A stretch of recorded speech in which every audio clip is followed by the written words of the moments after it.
Hello everyone, again welcome to the my channel Umesh Kumar updating. आज अपने इस वीडियो में क्वेश्चन नंबर 70 है उसके आगे देखने वाले हैं, क्योंकि लास्ट वीडियो में हम लोगों ने क्वेश्चन नंबर 16 तक कवर कर लिया था। तो आइए क्वेश्चन नंबर 17 रीड करते हैं। तो division X and Y are two divisions of Xiaomi limited which operates as profit centers. Division X makes and sells product X, and the budgeted income statement of Division X based on a sales volume of 30,000 units is given below. तो basically एक Xiaomi limited एक company है जिसमें दो division है x and Y, और जो division x है वो एक्स बनाती है और बेचती भी है। इसके अलावा बजटेड इनकम भी दिया हुआ है, और जो एक्स का जो वॉल्यूम है जो बिकता है वो 30,000 यूनिट्स है। तो बजटेड इनकम का स्टेटमेंट नीचे देखते हैं। तो यहाँ पे जैसा आप देख सकते हैं कि budgeted income statement of division x का बजटेड इनकम स्टेटमेंट है जिसमें सेल्स रिवेन्यू दिया हुआ है, कंपोनेंट परचेज कॉस्ट दिया हुआ है, other variable fixed variable marketing cost, fixed marketing overhead and operating profit last में बच जाता है। तो बेसिकली यहाँ पे सेल और सारे कॉस्ट है माइनस करके यहाँ पे ऑपरेटिंग प्रॉफिट 1665 रुपीज़ का है डिवीजन एक्स का। ठीक है, इसके नीचे रीड करते हैं। तो the manager of division x suggest that the cells can be increased by 9600 units if the selling price is reduced by 20 rupees 20 per unit from the present price of rupees 20 per unit, and that for additional volume no additional fixed cost will incur. तो जैसा कि अगर अपने देखते हैं तो 60,000 divide by यहाँ पे 200 करते हैं तो रुपीज़ इन थाउजेंड था, इंटू 1000 करता है, यानी कि 30,000 यूनिट जो है डिवीजन एक्स का बिक रहा था पहले से। लेकिन इसमें क्या है, नया जो मैनेजर है वो सजेस्ट करता है कि अगर आप 200 से घटा करके 180 में अगर आप सेल करते हो ना, तो एडिशनल 9006 यूनिट आप और बेच सकते हो। यानी कि पहले अगर 30,000 यूनिट आप बेच पा रहे थे तो आप प्लस 30,000 प्लस 9600 यानी कि 39,600 यूनिट आप बेच पाओगे 180 पे। ठीक है, बस इतना यही था। और जो एडिशनल यूनिट बनेगा उस पर कोई भी एडिशनल फिक्स कॉस्ट इनकर नहीं होगा, यानी कि सिर्फ और सिर्फ वेरिएबल कॉस्ट जो लगेगा प्रोडक्ट को बनाने में वो लगेगा। Division Y makes a component Y which sold outside at a price of ₹50 per unit. तो डिवीजन वाई कंपोनेंट वाई बनाती है और वो बाजार में 50 रुपये पर यूनिट के हिसाब से बेचती है। इसके नीचे division X presently uses a component which is purchased from outside at ₹35 per unit.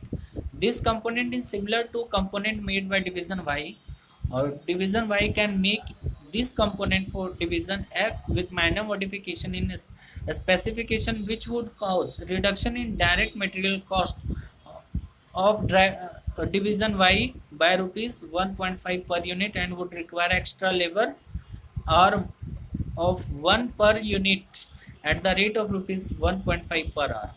तो बेसिकली इसमें बोलना चाह रहा है कि जो डिवीजन एक्स बनता है उसमें वाई का रिक्वायरमेंट होता है एज ए कंपोनेंट।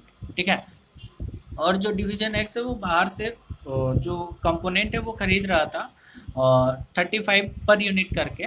ठीक है, अब डिवीजन वाई एक है कि कंपोनेंट, और डिवीजन वाई जो है ना कंपोनेंट वाई को माइनर मॉडिफिकेशन करके एक्स डिवीजन में जो यूज होगा कंपोनेंट वो उसको भेज सकती है। ठीक है, और वो भेजेगी तो उसमें क्या है कि जो मटेरियल कॉस्ट है वो 1.5 से रुपीज़ 1.5 से कम हो जाएगा, लेकिन लेबर कॉस्ट बढ़ जाएगा 1.5 से।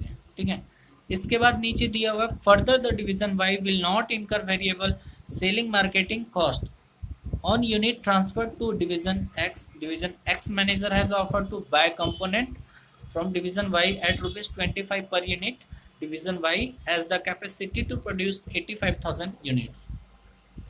तो इस पैरा में ये बोलना चाह रहा है कि जो डिवीजन वाई है अगर वो डिवीजन वाई जो है प्रोडक्ट कंपोनेंट वाई बनाता है, अगर वो डिवीजन एक्स को ट्रांसफ़र करता है तो उस पर कोई भी जो वेरिएबल सेलिंग प्राइस है मार्केटिंग का, यानी कि मार्केटिंग कॉस्ट कुछ भी नहीं लगेगा।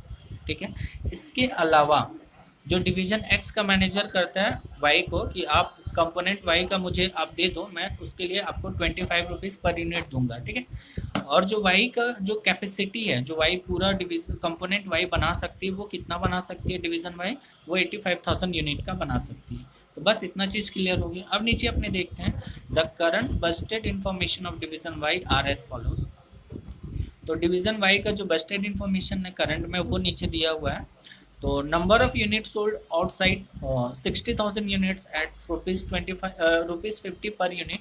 Variable cost including variable cost including material and labour ₹15 per unit. Variable marketing cost ₹3 per unit. Operating profit 12 lakh and fixed overhead 7,20,000। तो इसमें वाई का डेटा दिया हुआ है जिसमें 60,000 बाहर में बिक पा रहा था, यानी कि वाई का जो स्पेयर कैपेसिटी कितना है, क्योंकि वाई का जो कैपेसिटी था टोटल 85,000 था, माइनस कर देंगे 60,000 जो बाहर में बेच पा रहे थे, यानी कि 25,000 अपने स्पेयर कैपेसिटी वाई का है। तो अगर वाई अपने यहाँ पे ध्यान देते हैं, अगर वाई का जो 25,000 यूनिट है, अगर हम डिवीजन एक्स को ट्रांसफ़र करते हैं तो वो वेरिएबल कॉस्ट पे कर सकते हैं। लेकिन अगर 25,000 से ज़्यादा जितना भी ज़्यादा करेगा division Y transfer division X को, तो उसमें वेरिएबल कॉस्ट तो लगेगा। इसके अलावा अपॉर्चुनिटी जो कंट्रीब्यूशन लॉस होगा जो मार्केट में नहीं सेल करने की वजह से वो भी चार्ज होगा। ठीक है, इसके बाद यहाँ पे और ये marketing variable marketing cost ₹3 per unit है, तो ये इनकर नहीं होगा जब अपने ट्रांसफ़र करेंगे डिवीज़न एक्स को। तो ठीक है, और इसके बाद अपना जो एडवाइस करना है, अपना जो रिक्वायरमेंट है क्वेश्चन का एक्चुअली वो एडवाइस करना है। तो पहला क्या है कि should the division X reduce the selling price by ₹20 per unit even if it is not able to produce a component from division Y at ₹25 per unit. तो यहाँ पे ये बोलना चाह रहा है कि डिवीज़न एक्स को घटाना चाहिए सेलिंग प्राइस, यानी कि जो 200 था उसको 180 पे करना चाहिए। यदि वो डिवीज़न वाई से 25 में नहीं मिल पाता है वो कंपोनेंट, तो यानी कि अगर 25 पे नहीं मिलेगा तो वो कंपोनेंट कितना मिलेगा भाई, वो 35 में तो मार्केट से लेना पड़ेगा। तो अपने को इसको देखना पड़ेगा, चेक करके देखना पड़ेगा कि अपने को 180, अगर 180 में हम लोग सेल करते हैं तो प्रॉफिट अगर आएगा ऑब्वियस सी बात है अपने फिर बाहर से भी खरीद के अपने बेच देंगे मार्केट में। तो इसको चेक करते हैं। तो यहाँ पे अगर सॉल्यूशन 1 देखें, should the division X reduce the selling price by ₹20 per unit, 20 per unit घटाना चाहिए। तो इसको तो अपने कंपेयर करके देखेंगे। अगर प्रॉफिट है, इंक्रीमेंटल जो रिवेन्यू है वो ज़्यादा इंक्रीमेंटल कॉस्ट है, तो ऑब्वियस सी बात है अपने बेचेंगे और बाहर से मंगवाएंगे भी 35 में कंपोनेंट को एक्स के लिए। तो इंक्रीमेंटल रिवेन्यू क्योंकि अपने जो बेच रहे थे एक्स्ट्रा, वो कितना बेच रहे थे एक्स का, अपने 30,000 तो बेच ही रहे थे, एक्स्ट्रा जो है वो 9600 बेच पा रहे थे। अगर 80 रुपीज़ कम कर रहे थे तो यहाँ पे आप देख सकते हैं 9,600 इंटू 180 था, जो पहले 200 था वो 180 हो गया। तो incremental revenue total additional revenue कितना हो जाएगा, 9,600 इंटू 180 यानी कि 17,28,000। इसके बाद लॉस भी तो होगा अपने को, तो ग्रॉस लॉस कितना हो जाएगा। तो अपने जो है 30,000 जो पहले था वो तो अपने 200 पे बेच पा रहे थे, लेकिन अगर वॉल्यूम बढ़ जाता है तो हमको तो ओवरऑल जो यूनिट्स है उसको 180 पे ही बेचना पड़ेगा। तो यहाँ पे जो लॉस ऑफ रिवेन्यू वो कितना होगा, 20 पर यूनिट इंटू 30,000 यूनिट्स के लिए। तो 20 इंटू 30,000 यानी कि 6 लाख। तो ये 6 लाख मेरा माइनस हो जाएगा, लॉस ऑफ रिवेन्यू हो जाएगा, यानी कि 17,28,000 माइनस 6 लाख 11,25,000। अब अपने को इंक्रीमेंटल कॉस्ट देखना है भाई। तो इंक्रीमेंटल कॉस्ट क्या है, तो यहाँ पे जो कंपोनेंट वाई से तो मिल नहीं रहा है, तो कंपोनेंट तो मुझे मार्केट से ही खरीदना पड़ रहा है 35 पे। तो 9600 यूनिट अपने एडिशनल था, उसको 35 पे खरीद रहे थे कंपोनेंट, यानी कि 3,36,000 का जो कंपोनेंट परचेज कॉस्ट आ जाएगा। इसके अलावा जो अदर वेरिएबल कॉस्ट है वो अपने कैसे यहाँ पे कैलकुलेट किया, तो आइए देखते हैं। तो यहाँ पे आप देख सकते हैं अदर वेरिएबल कॉस्ट जो है 1680 इंटू 1000 रुपीज़ इन 1000 था, डिवाइड बाय ये कितना यूनिट्स को रिप्रेजेंट कर रही है, तो ये 30,000 यूनिट्स को रिप्रेजेंट कर रही है, डिवाइड बाय 30,000। ठीक है, अब यानी कि 56 रुपीज़ पर यूनिट आ गया, 56 और यहाँ पे टोटल यूनिट्स कितना था, अपने जो एडिशनल सेल कर रहे थे 9600 इंटू 9600 यानी कि 5,37,600। तो ये मेरा आ गया अदर वेरिएबल। सेम वे अपने वेरिएबल मार्केटिंग कॉस्ट भी अपने कैलकुलेट कर लेंगे कि जितना लगा है 30,000 यूनिट को बनाने में, यानी कि 2,70,000 लगा था। ऊपर आप देख सकते हैं 2,70,000 डिवाइड बाई 30,000 यूनिट्स, तो एक यूनिट का कॉस्ट आ गया। अब एक यूनिट का कॉस्ट आ गया तो अपनी टोटल एडिशनल यूनिट कितना था, तो 9600 इंटू कर देंगे तो वो मेरा 86,400। तो मेरा जो है कि इंक्रीमेंटल रिवेन्यू और इंक्रीमेंटल कॉस्ट, तो इंक्रीमेंटल रिवेन्यू मेरा ज़्यादा है तो मेरा सेविंग हो जाएगा 1,68,000 का। तो एडवाइस क्या किया कि above the incremental analysis clearly indicates that the reduction of selling price by ₹20 per unit shall be accepted as it increases the profit of concern by 1,68,000। अब सी बात है, जब मेरा प्रॉफिट सरप्लस आ जा रहा है अपने को एडिशनल सेल करके तो क्यों ना करे भाई, तो अपने को यहाँ पे सेल करना चाहिए 180 में, ठीक है। अब अपने सेकंड का जो एडवाइस करना है वो क्या करना है वो देखते हैं। Should division Y be willing to supply 39,600 units to division X at a ₹25 per unit. तो यहाँ पे बोला है कि डिवीज़न वाई को सप्लाई करना चाहिए जो टोटल यूनिट्स का रिक्वायरमेंट है एक्स को बनाने के लिए डिवीज़न एक्स में, उसके लिए 39,600 कंपोनेंट वाई को ट्रांसफ़र करना चाहिए 25 को ₹25 पे। तो आइए देख लेते हैं करना चाहिए कि नहीं।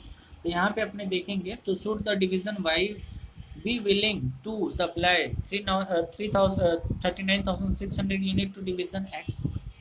तो अपने को सबसे पहले देखना पड़ेगा, जैसे कि मैंने बताया था कि वाई का जो स्पेयर कैपेसिटी है ओनली 25,000 था, जो एडिशनल टोटल, लेकिन एक्स को चाहिए कितना, एक्स में कंपोनेंट कितना चाहिए 39,600 माइनस स्पेयर कैपेसिटी था वाई का 25,000, यानी कि 14,600 यूनिट ऐसा था जो वेरिएबल कॉस्ट पे नहीं, plus variable cost plus contribution to be lost by not selling in the market, वो वाला भी ऐड हो जाएगा, ठीक है। तो अपना जो मिनिमम एवरेज ट्रांसफर प्राइस 39,600 का कितना आ जाएगा, वेरिएबल कॉस्ट तो आएगा ही, लेकिन जो कंट्रीब्यूशन लॉस होगा पर यूनिट 14,600 यूनिट के लिए जो मार्केट में अपने आप सेल नहीं कर पाएंगे, क्योंकि ये 14,600 अपने डिवीज़न एक्स को ट्रांसफ़र कर रहे थे, ठीक है।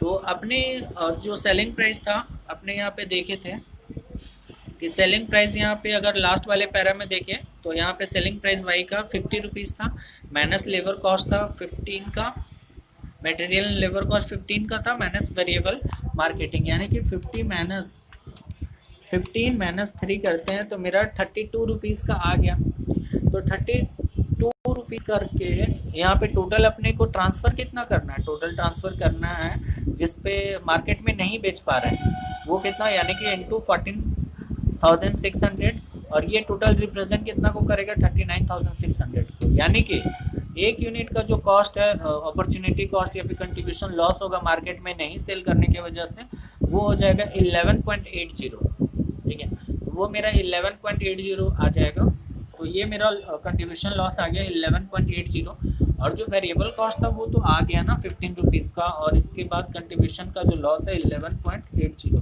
यानी कि जो ट्रांसफर प्राइस होगा वो 26.8 होगा ओवरऑल यूनिट के लिए, तो 26.8 हो जाएगा।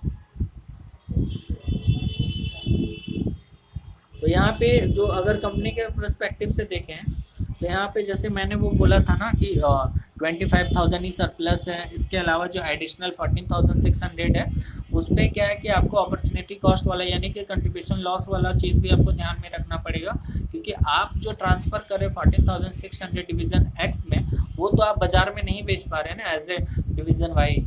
अगर आप डिवीज़न वाई हैं तो बाज़ार में तो आप नहीं बेच पा रहे, तो आप बाज़ार में नहीं बेच पा रहे तो उस पर तो आपका कंट्रीब्यूशन लॉस हो रहा है ना भाई, तो उतना तो आप लोगे ना, तो वही चीज़ हो गया। तो मैंने वो ले लिया, तो मार्केट प्राइस पर कंपोनेंट 35 था, ठीक है।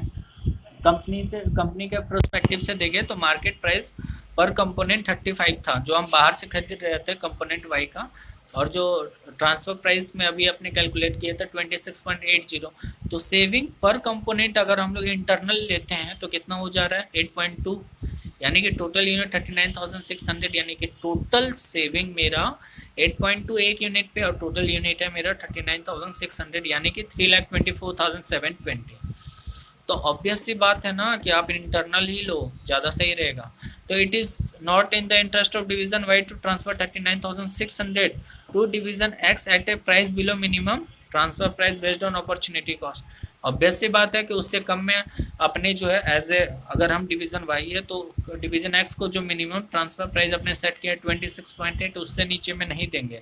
अगर देते हैं तो डिवीजन वाई का नुकसान हो जाएगा। ठीक है। तो however from the concerns perspective, the internal transfer between divisions is beneficial as each unit to be transferred is offering a saving of rupees 8.2। तो ऑब्वियस सी बात है, अगर आप ट्रांसफर कर देते तो इस पे भी, तो इसमें भी सेविंग कंपनी कमा रही है। तो ठीक है, तो बस अपने ट्रांसफर कर सकते हैं, लेकिन 26.80 से कम पे नहीं ट्रांसफर करेंगे, बीइंग ए डिवीजन वाई। अब अपने क्वेश्चन नंबर 18 देखने वाले हैं। A company has two division, division A and division B. Division A has a budget of selling 2 lakhs number of particular component X to fetch a return of 20% on average asset employed. The following particular of division A are also known। तो इसमें एक company है जिसका दो division है, division A और division B है, जिसमें डिवीजन ए जो है कि सेल करता है 2 लाख यूनिट कंपोनेंट एक्स का। ठीक है, टू फेच रिटर्न कमाने के लिए 20% on average selling average asset employed. और उसके अलावा जो डिवीजन ए का इन्फॉर्मेशन है वो नीचे दिया हुआ है। उसमें क्या है कि फिक्स्ड ओवरहेड, डिवीजन ए को बनाने के लिए फिक्स्ड ओवरहेड लगता है, वेरिएबल कॉस्ट एक यूनिट पे 1 रुपये का लगता है। इसके अलावा जो एवरेज एसेट का जो वैल्यू है वो सन्डी डेटेड 2 लाख का है, इन्वेंट्री 5 लाख का है, प्लांट एंड मशीनरी 5 लाख का है, यानी कि टोटल 12 लाख का जो एवरेज एसेट एम्प्लॉयड है। तो इसका जो 20% है उसको रिटर्न मिलना चाहिए। ठीक है, वो चीज़ है। However there is a constraint in marketing and only 1,50,000 of component X can be directly sold to the market as a proposed price. जो ऊपर 2 लाख यूनिट था उसमें हम बाजार में जो बेच पाएंगे ओनली 1,50,000 यूनिट ही बेच पाएंगे उस प्राइस पे।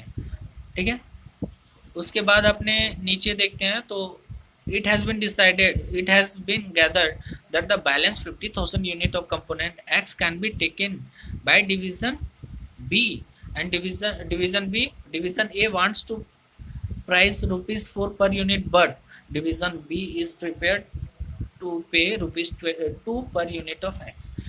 तो इसमें ये बोलना चाह रहा है जो नेक्स्ट जो बैलेंसिंग जो बाहर में बिक नहीं पा रहा है डिवीजन एक्स का जो कंपोनेंट है 50,000, वो डिवीजन एक्स बोलता है कि मैं तुमको दे दूंगा, मतलब दूसरे वाले डिपार्टमेंट को कि 4 में, लेकिन दूसरा वाला डिपार्टमेंट क्या बोलता है, मैं 4 में नहीं लूँगा, मैं ₹2 में लूँगा। ठीक है, तो और अगर हम लोग देखें तो वेरिएबल कॉस्ट तो डिवीजन एक्स का 1 ही लग रहा है और वो 2 में ले रहा है, तो ऑब्वियस सी बात है कि दे दे तो ज़्यादा सही है, ऐसा पढ़ के लगा। Division A has another option in hand, which is to produce only 1,50,000 units of component X. This will reduce the holding of asset by rupees 2 lakhs and fixed overhead by rupees 25,000। तो A के पास एक और भी option है कि वो 2 लाख ना बना करके 1,50,000 ही बनाए, और 1,50,000 ही बनाता है तो जो एसेट का जो होल्डिंग है वो घट जाएगा 2,000 से, यानी कि 10 लाख हो जाएगा, और जो फिक्स्ड ओवरहेड है वो भी 25,000 से घट जाएगा, यानी कि 4,75,000 हो जाएगा। ठीक है, अब अपने को एडवाइस करना है कि advice the most profitable course of action for division A. तो डिवीजन ए के लिए कौन सा सबसे ज़्यादा प्रॉफिटेबल कोर्स ऑफ क्या बोलते हैं एक्शन है। ऑप्शन 1 में ज़्यादा प्रॉफिट आएगा, ऑप्शन 2 में ज़्यादा प्रॉफिट आएगा, तो जिसमें ज़्यादा प्रॉफिट होगा तो वो तो बेस्ट ऑप्शन होगा ना। तो अब अपने देख लेते हैं, सबसे पहले वर्किंग में देखते हैं। तो प्रॉफिट जैसे मैंने बोला था कि जो एवरेज एसेट है उसका 20% जो है वो प्रॉफिट आ जाता है। तो जो प्रॉफिट एवरेज एसेट था 12 लाख का इंटू 20% ये प्रॉफिट आ गया। अब डिज़ायर रेवेन्यू में अपने जो रेवेन्यू उसमें क्या क्या कॉस्ट, मतलब क्या क्या चीज़ इंक्लूडेड होता है, हर तरह का कॉस्ट प्लस प्रॉफिट मिला करके तो डिज़ायर रेवेन्यू आता है ना, यानी कि रेवेन्यू आता है, यानी कि फिक्स कॉस्ट रहता है, वेरिएबल रहता है, प्लस प्रॉफिट रहता है, तो वो मेरा रेवेन्यू आ जाता है। तो अपने के जो टोटल सेल यूनिट करेंगे, जो total 2 lakh unit of component x पे जो खर्चा हो रहा था, फिक्स कॉस्ट तो यहाँ पे लग रहा था यहाँ पे 5 लाख का, इसके अलावा वेरिएबल कॉस्ट एक यूनिट के लिए 1 रुपया लग रहा था, यानी कि 5 लाख तो फिक्स कॉस्ट आ जाएगा, प्लस 2 लाख यूनिट इंटू 1 यानी कि 2 लाख, प्लस प्रॉफिट 2,40,000 अपने पॉइंट नंबर 1 में जो कैलकुलेट किया, यानी कि टोटल जो डिज़ायर रेवेन्यू है वो 9,40,000 का आएगा। ठीक है, जब मुझे टोटल रेवेन्यू ही पता चल गया और उसका पर यूनिट में मुझे दिया हुआ है क्वेश्चन में, तो अगर पर यूनिट हम लोग टोटल रेवेन्यू में डिवाइड कर देंगे तो नंबर ऑफ यूनिट जितना भी है वो तो आ जाएगा ना मेरा। तो आप यहाँ पे देख सकते हो,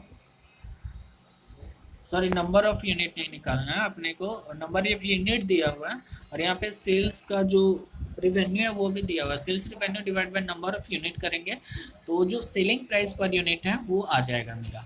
तो यहाँ पे वही आ जाएगा, तो सेलिंग प्राइस पर यूनिट मेरा डिजायर रिवेन्यू जो भी है divide by number of units, तो 9,40,000 डिवाइड बाय 2 lakhs यानी कि 4.7 एक unit selling price component x का है पर यूनिट। ठीक है, अब अपने को एडवाइस करेंगे क्योंकि नीचे में दो ऑप्शन था मेरे पास। पहला था कि आप 50,000 1,50,000 2 लाख बनाओ और उसमें से 1,50,000 मार्केट में बेचो और 50,000 डिवीजन बी में ट्रांसफर करो, और दूसरा में था कि आप सिर्फ 1,50,000 ही बनाओ। तो अपने दोनों ऑप्शन में कंपेयर कर लेंगे कि किसमें सबसे ज़्यादा प्रॉफिट है। तो अगर सेल्स रेवेन्यू करते हैं, सेल्स रिवेन्यू अपने कैलकुलेट करेंगे तो कैसे, जो बाहर में बिक रहा है तो बाहर में बेचने की वजह से 1,50,000 इंटू 4.7 पे बेचेंगे तो 7,05,000 ऑप्शन 1 में भी और 2 में भी। ठीक है, अब अपना जो है क्योंकि डिवीजन बी बोल रहा है भाई हम जो तेरा कंपोनेंट एक्स है ना वो 2 से ज़्यादा में नहीं लेंगे, तो 2 से तो डिवीजन बी में अपने ट्रांसफर प्राइस कितना आ जाएगा, तो 50,000 यूनिट इंटू 2 यानी कि 1,00,000 रुपीज़ 1,00,000 रुपीज़ का यहाँ पे जो है कंपोनेंट बी से चार्ज करेंगे ऑप्शन 1 में, और ऑप्शन 2 में बी से चार्ज ही नहीं करेंगे क्योंकि अपने तो 1,50,000 ही बना रहे थे और बाजार में बेच रहे थे। तो टोटल रिवेन्यू आ जाएगा मेरा इन दोनों को ऐड करके ऑप्शन 1 में 1,05,000 प्लस जो बी से चार्ज किया 1,00,000 वो 8,05,000 हो जाएगा। वैसे ही ऑप्शन 2 में जो है रिवेन्यू आ जाएगा 7,05,000 का। अब अपने को क्या है कि जो कॉस्ट इनकर हो गया, फिक्स कॉस्ट तो दोनों में लगेगा, लेकिन उसमें क्या था बोला हुआ था कि अगर आप सिर्फ 1,50,000 यूनिट बनाते हो तो जो 25,000 है वो उतना से फिक्स कॉस्ट कम हो जाएगा, यानी कि ऑप्शन 1 में फिक्स कॉस्ट 5 लाख ही रहेगा लेकिन उसमें 25,000 से कम हो जाएगा, 4,75,000 आएगा। इसके अलावा वेरिएबल ओवरहेड भी तो लगेगा ना भाई। वेरिएबल ओवरहेड 1 रुपया लग रहा था 1 यूनिट को बनाने के लिए, तो इसमें पहले वाले में ऑप्शन में तो 2 लाख यूनिट बना रहे तो 2 लाख और उसमें 1.5 लाख यूनिट बना रहे तो 1,50,000 आ गया। तो अब अपने को कैलकुलेट करना है प्रॉफिट कितना है, तो प्रॉफिट कितना आ गया, सेल्स जो रिवेन्यू था उसमें जितना तरह का कॉस्ट है वो माइनस कर देंगे मेरा प्रॉफिट। तो ऑप्शन 1 में जो प्रॉफिट आया 1,05,000 आया और ऑप्शन 2 में आया 80,000। अब अपने को रिटर्न ऑन कैपिटल एम्प्लॉयड निकालना है, उसके बेसिस पे अपने को जजमेंट करना है कि कौन सा ऑप्शन बेटर है। तो जो प्रॉफिट 1,05,000 कमाया ऑप्शन 1 में, तो उसके लिए 12 लाख का एसेट का कैपिटल एम्प्लॉयड लग रहा था। ऑप्शन 2 में लग रहा था 80,000 कमाने के लिए 10,000 एसेट का। तो अपने जो रिटर्न ऑन कैपिटल एम्प्लॉयड है वो कितना आ जाएगा, तो ऑप्शन 1 में जो प्रॉफिट आया डिवाइड बाय, तो 1,05,000 डिवाइड बाय 12 लाख इंटू 100 यानी कि 8.75, वैसे ही उसका 8%। ठीक है, तो अब अपने यहाँ पे अपना एडवाइस कर देंगे, अपना कंक्लूजन लिखेंगे। Since return on capital employed 1 is option 1 is 8.75 which is more than the 8% which is in option 2, so the option 1 is better। अपने को ऐसे कंक्लूजन लिखना होगा एग्जाम में, अपने चाहेंगे एकदम बुक वाला लैंग्वेज लिख देंगे तो वो पॉसिबल नहीं है, बस मैटर वही होना चाहिए। अब अपने देखने वाले हैं question number 19। AB Cycles Limited has 2 divisions A and B which manufacture bicycle. Division A produce bicycle frame and Division B assemble the rest of bicycle on the frame. There is a market for sub-assembly and the final product. Each division has been treated as profit center. The transfer price has been set at the long run average market price. The following data available to each division are as below। तो यहाँ पे दिया हुआ है कि ABX cycle limited company है जिसमें 2 division है, डिवीज़न ए और डिवीज़न बी। डिवीज़न ए है जो कि बनाती है और डिवीज़न बी है कि जो बना हुआ जो पार्ट्स है उसको असेंबल करती है। ठीक है, there is a market for sub assembly, और सब असेंबली पार्ट का भी एक मार्केट है। फाइनल आप उसको सब असेंबली स्टेज में बेचो या फिर फाइनल करके बेचो, यानी कि कंप्लीट साइकिल बना के बेचो, दोनों ही है। तो इस डिवीज़न और दोनों प्रॉफिट कमाने वाले हैं। तो अपने को यहाँ पे ट्रांसफर प्राइस सेट करना है लॉन्ग रन में, तो वो कैसे करेंगे, तो आइए नीचे देखते हैं। और इसके लिए जो इन्फॉर्मेशन है वो नीचे दिया हुआ है, estimated selling price of final product, यानी कि आप मैन्युफैक्चर कर रहे हो उसके बाद असेंबल कर रहे हैं, तो वो फाइनल जो प्रोडक्ट रेडी हो रहा है उसको आप 3000 पर यूनिट बेच सकते हो। इसके नीचे है long run average market price सब असेंबली। सब असेंबली में अगर आप पूरा फाइनल मार्केट मतलब पूरा ही उसको रेडी नहीं करते हो, सब असेंबली के पॉइंट ऑफ टाइम में ही बेचते हो, तो उसको आप 2000 पर यूनिट में बेचोगे। और incremental cost of completing sub assembly in division B, incremental cost sub assembly point में जो लगेगा, मतलब हाँ, जो आपको मैन्युफैक्चर करके दिया जाएगा और उसके बाद जो आप प्रोसेस करोगे उसमें 1500 का टाइम लगेगा। इसके बाद इंक्रीमेंटल कॉस्ट ऑफ डिवीज़न ए का जो है 1200 रुपये का पर यूनिट लगेगा, ठीक है, वहाँ, और ऊपर वाले में 1500 पर यूनिट। तो अब अपना जो रिक्वायरमेंट है वो देखते हैं। If division A's maximum capacity is 1000 units per month and sales to the intermediate are now 800 units, so 200 unit be transferred to division B on long term average basis। तो यहाँ पे बोल रहा है कि डिवीजन ये जो मैक्सिमम जो बनाएगी एक महीना में 1000 यूनिट बनाएगी, और जो मार्केट में सेल कर पाएगी वो 800, तो क्या 200 बी को ट्रांसफ़र करना चाहिए एवरेज प्राइस बेसिस पे। तो अपने को वो चीज़ यहाँ पे ऑप्शन, वो चीज़ अपने को देखना है यहाँ पे। तो यहाँ पे दो ऑप्शन अवेलेबल है, पहला ऑप्शन कि आप असेंबली स्टेज में बेचो और दूसरा फाइनल स्टेज में बेचो। तो अगर हम लोग यहाँ पे ऑप्शन 1 में जाते हैं तो sell at the sub assembly stage after completion of division A. तो अपने जो सब असेंबली स्टेज में बेचते थे एक यूनिट को, तो उसके लिए अपने को एक यूनिट के लिए कितना मिलता था, तो 2000 मिलता था।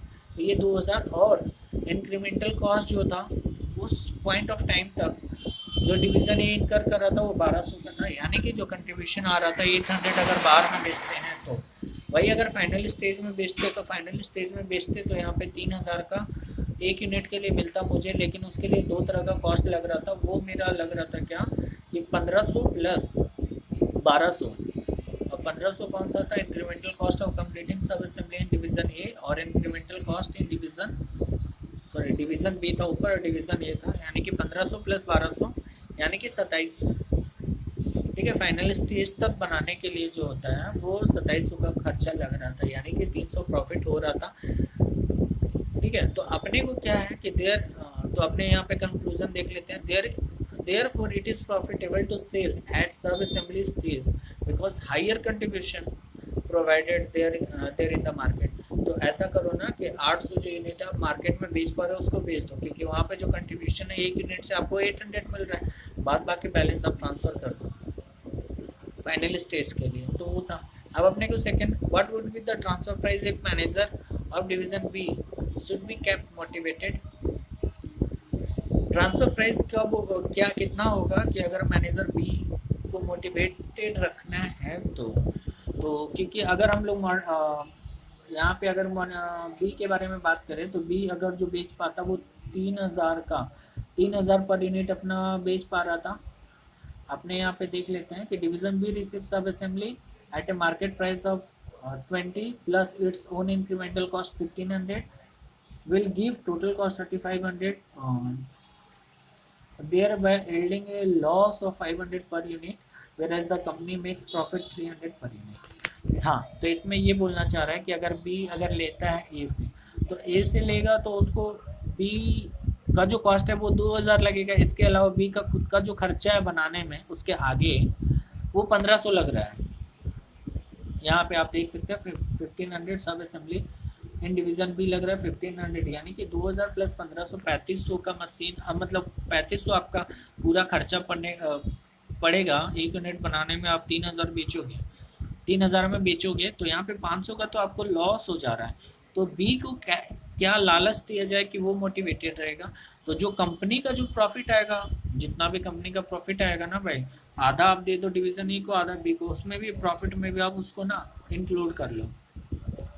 तो यहाँ पे जो है कि टोटल लॉस तो आ रहा था 500 और कंपनी का जो प्रॉफिट है वो 300 आ रहा था। 300 कैसे आ रहा था कंपनी का जो आपने कैलकुलेट किए थे कि जो फाइनल प्रोडक्ट बनाने के लिए फाइनल प्रोडक्ट बनाने के बाद बिकता था वो 3,000 में, प्लस टोटल कॉस्ट लग रहा था 2,700, यानी कि 2,700 टोटल कंट्रीब्यूशन था कंपनी का 300। तो 300 में अगर आप प्रॉफिट दे देते हो 50%, बी को थोड़ा सा स्टिल मोटिवेटेड रहेगा। ठीक है, वही चीज़ बोला हुआ है। अब इसके बाद पॉइंट नंबर 3 में क्या है, if outside market increases to 1,000 unit should division A continue to transfer, नहीं ट्रांसफर नहीं करेंगे क्योंकि कंट्रीब्यूशन बी को ट्रांसफर करके बहुत कम है, इसलिए हम पूरा का पूरा बाहर में ही बेचेंगे। ठीक है, वो था। अब अपने जो क्वेश्चन नंबर 20 है उसके आगे जितने भी सम्स है वो नेक्स्ट वीडियो में करने वाले हैं। तो इस वीडियो में बस इतने ही। Thank you very much.